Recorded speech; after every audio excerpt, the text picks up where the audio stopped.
Professor Sundravalli Ramaswamy, other distinguished scholars, guests, ladies and gentlemen. It's a pleasure for me to be here today to speak at this Gold and Gold Markets Conference. And I must say that I heard snatches of the previous conversation, and I realized that I'm speaking to an audience of experts as a layman.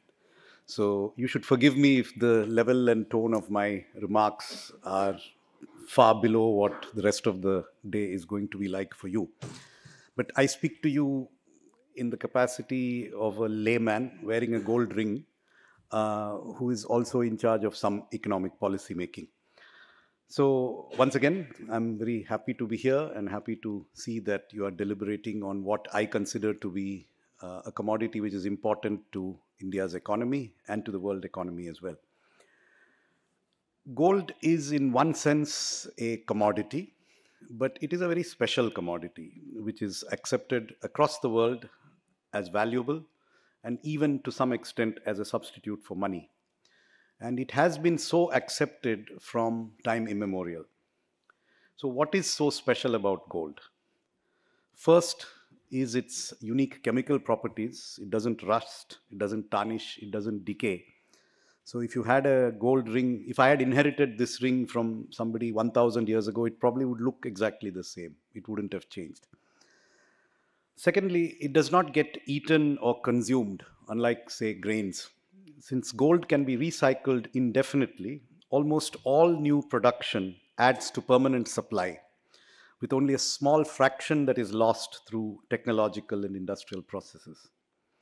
And thirdly, gold, like silver, is scarce relative to most assets, while the stock of US dollars, that is the stock of United States currency, the money supply, grew by about 7% per annum from 1913 to 1971. The gold supply grew at 1.5% per annum during the same period. Between 1971 and 2013, the money stock of US dollars grew by about 10% per annum, but the gold supply continued to grow at only 1.5% per annum. A fourth special feature of gold as a commodity, which it shares with silver, is that the stock dominates the flow. What do I mean by this? Take the example of another commodity, let's say wheat, which is something which the government is constantly concerned about. Every year, a certain number of tons of wheat is harvested globally. Much of it is consumed and some of it is stored in warehouses. But the annual crop is usually larger than the stock that is carried over. And, or at least it is similar to the stock that is carried forward.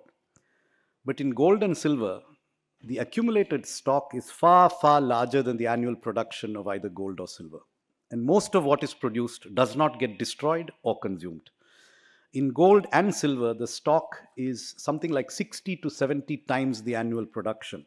And that's why I say the stock dominates the flow. An insight which was told to me when I was a PhD student about 35 years ago.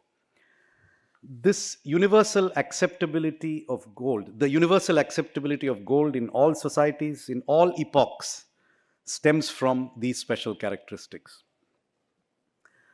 The gems and jewelry sector in India, in which gold is a key ingredient, is one of our most crucial sectors, with a contribution of about 7% to the gross domestic product and a 10 to 12% share in the country's total merchandise exports.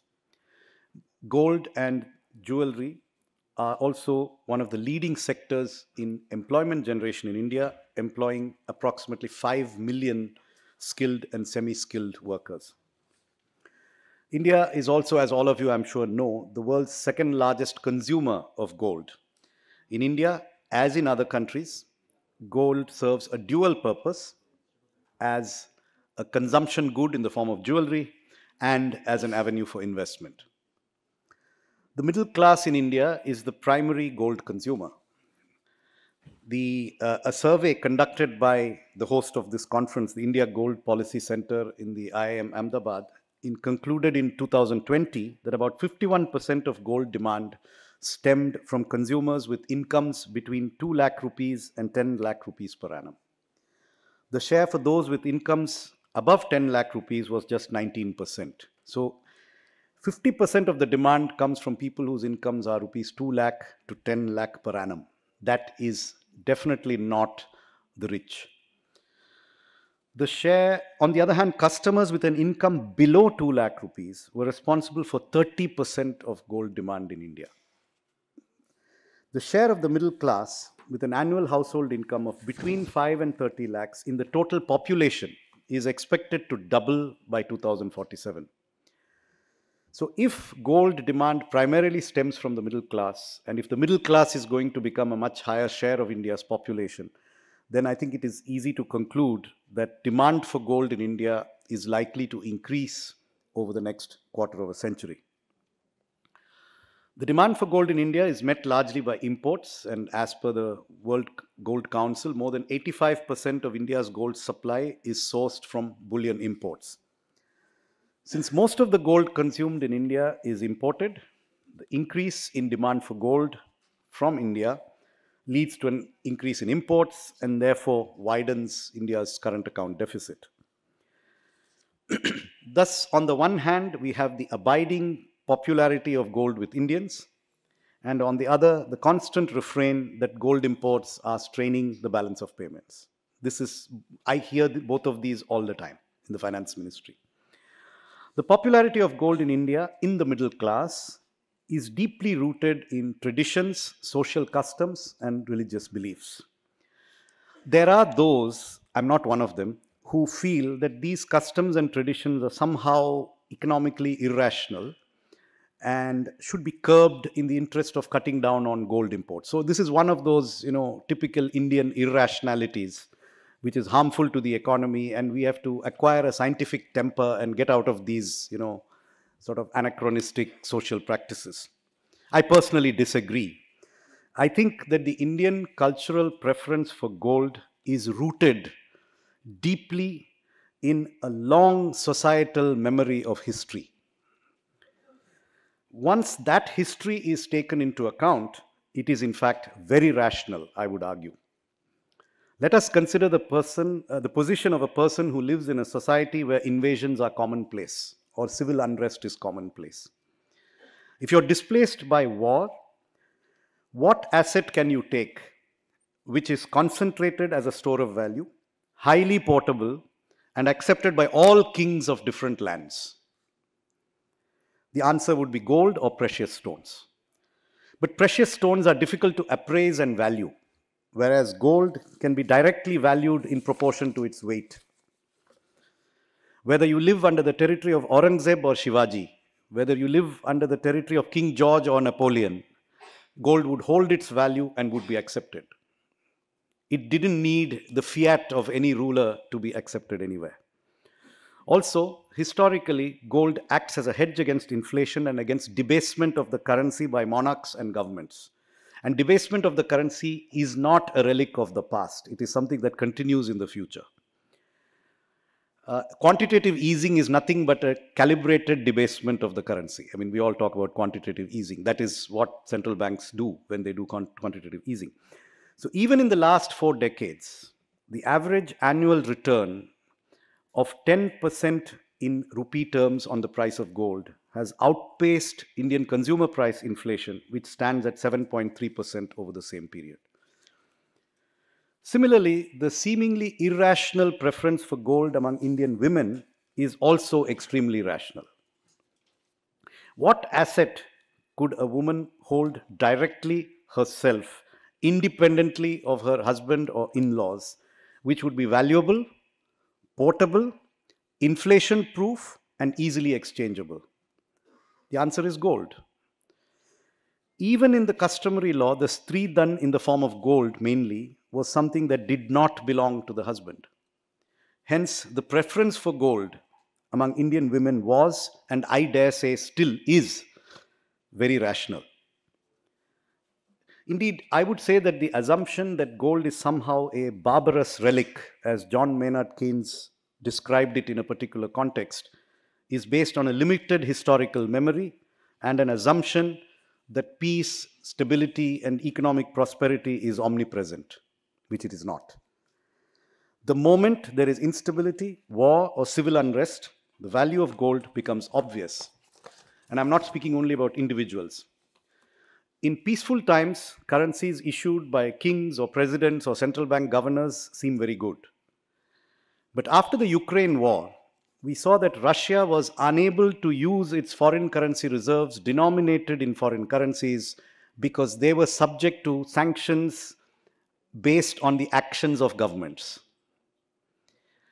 The restriction placed on the use of these reserves has emphasized the continued importance of gold in the foreign exchange reserves of a nation. And believe me, we in India have taken note of the Russian sanctions and its possible implications for what can be done with foreign exchange reserves, which are denominated in the currencies of other nations.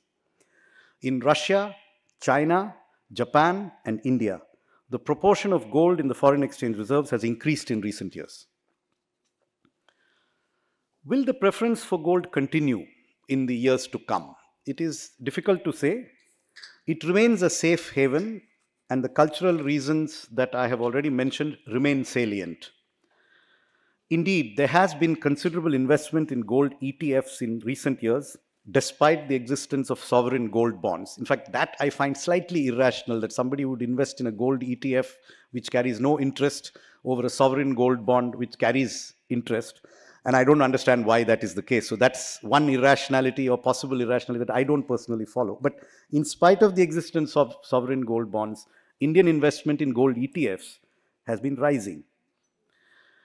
So that's one side. But there are some factors which could operate in the opposite direction.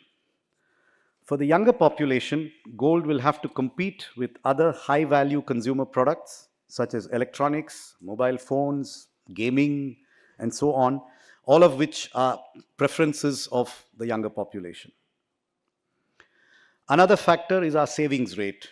India's gross savings rate as a percentage of GDP witnessed a substantial increase from 13% in 1975 to consistently more than 30% over the last 2 decades. That is more than 30% around 2003.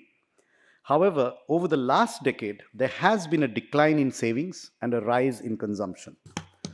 Private final consumption expenditure relative to GDP increased from 57.7% in financial year 2013-14 to 60.9% in 23-24.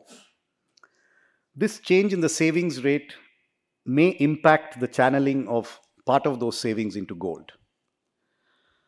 The phenomenal improvement in banking access and awareness about alternative sources of household financial investments in the last decade may also hit gold demand. Moreover, with rising income levels, the allocation of Indian households to financial assets such as banking products, insurance and mutual funds and pension products has increased compared to physical assets such as real estate and gold. So as I said, there are some factors in favor. These are some of them that are against an increase in the demand for gold. But then I come to the non-consumer factors. An important factor which could increase the demand for gold is the possible increase, I've already referred to this, in the holding of gold in central bank foreign exchange reserves. At the end of 2022, central banks held around 35,000 tons of gold, according to the IMF, worth approximately $2 trillion.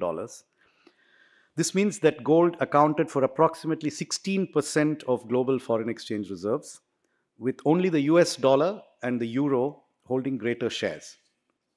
However, this share differs across countries. In 2022, in the developed countries, 21% of reserves on average were held in gold, whereas in the emerging market countries, it was just 10%. This, I think, will change. I'll conclude by just taking a brief look at the potential for India to become a price setter for gold. World gold trading is concentrated in the United Kingdom, the United States, and China, and India doesn't figure in the top echelons of gold trading. The three most important gold trading centers are the London OTC market, the US futures market, and the Shanghai Gold Exchange. These markets comprise over 90% of trading volumes and are complemented by smaller secondary market centers worldwide. But the launching of the India International Bullion Exchange in 2022 within the GIFT IFSC marks a significant milestone.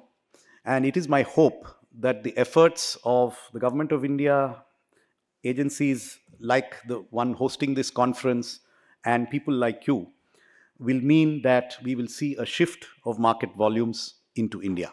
That's what I hope for. And I'll therefore wind up by thanking you for inviting me here and wishing you some very interesting and useful deliberations. Thank you very much.